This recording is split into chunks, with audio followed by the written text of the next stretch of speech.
حکوومەتی هەرێم زیاتر لە 7 ساڵە هاوڵاتیان ڕوبەڕووی قەیران و بارگرانی دەکاتەوە.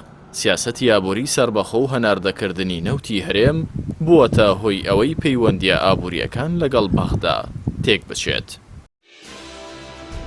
دەسەڵاتدارانی هەرێم بە ناوی ئابووری سەربەخۆوە هەرێمیان ڕوبەڕووی قەیرانی ئابووری کردەوە. دەرەنجامی ئەو قەیرانە کابینەی هەشتەمی حکوومەتی هەرێمی کوردستان سیاسەتی پاشەکەوتی موچەی داهێنا.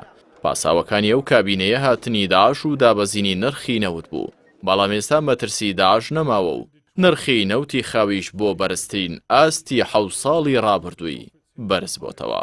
کە نەوت دابەزی سوپاس بۆ خوا کە دابەزی هەموو نەخۆشەکانی دەرخست، بەڵام حەل ئەوە نییە کە ئێمە دانیشین ئینشاءڵڵا نەوت ئەچێتەوە $100 بەخوا بچێتەوە $100 ببێ بە ملیۆنێکیش و تاڵەما بەم مەسارە بڕۆین ئێمە ئەو قەیرانە هەر بەردەوامە بێ نەخۆشیەکە زۆر بێ.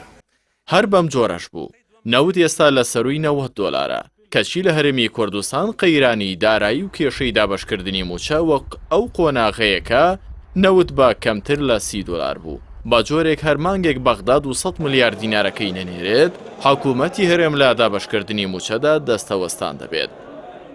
کابینەی نوێمی حکوومەتی هەرێم هەر لە سەرەتای دەستبەکاربوونیەوە دروشم و بانگەشەی چاکسازی و باشکردنی گوزەرانی هاوڵاتیانی بەرز کردەوە، بەڵام هەموو ئەو دروشم و پەیمانانە وەک بەڵقی سەر ئاو چوون بە هەوادا و هیچی نەمایەوە.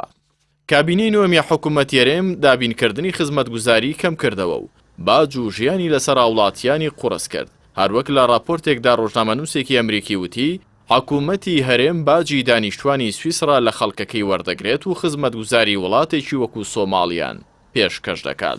ئەو بەڵێنانەی کابینەی نوێم با خەڵکی هەرێمی کوردستانیدا بوو تەنها وەکو نووسراوی سەر کاغەزمانەوە، لە واقعدا بووە هۆی وێرانبوونی ژیانی خەڵک و بارگرانی بۆ فەرمانبەران و هاوڵاتیان بە زیادکردنی باج نرخی خواردن و پێداویستی و کاڵا بۆ نزیکەی 2 هێندەی ئاستی خۆی زیادی کرد.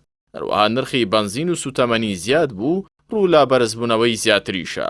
ئەم نەوتەش کە حکوومەتی ناوەند دەینارد بە 40,000 و 50,000 دەدرا بە هاوڵاتیان ئێستا کراوە بە 90,000 دینار. وان دڵنیا دەکەم یعنی ئەمە نابێژن لەو 2 مانگە و 3 مانگە بەس کێشەی کارەبا لەم کابینە دەستێک دشتە دەستێک ئەوە باشاهد بنجی. وەزیری کارەبا لە کابینەی نوێم لە سەرەتاوە پەیمانیدا بە چارەسەرکردنی لە 90% کێشەکانی کارەبا، بەڵام بە پێچەوانەوە دوای 3 ساڵ لە دەستبەکار بوون دۆخی کارەبا هێندەی دیکەدار و خاوە سەرڕای خەرجکردنی ملیۆنان دۆلار لە پێوەری زیرەک و کردنەوەی ژمارێک پرۆژەی وزە.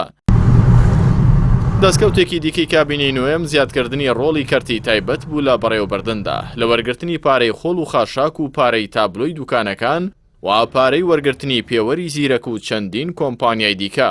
کۆتاگرفتیش کە ئەم کابینەیە خەریکە تۆخی دەکاتەوە زیندووکردنەوەی دیاردەی و ئیدارەیە. ئەمەش بە کەمکردنەوەی خزمەتگوزاری و پرۆژەکانی هەردوو پارێزگای سلێمانی و هەڵەبجە و نەمانی پارە لە بانکەکانی ئەو دوو پارێزگایە و چەندین جیاوازی دیکە.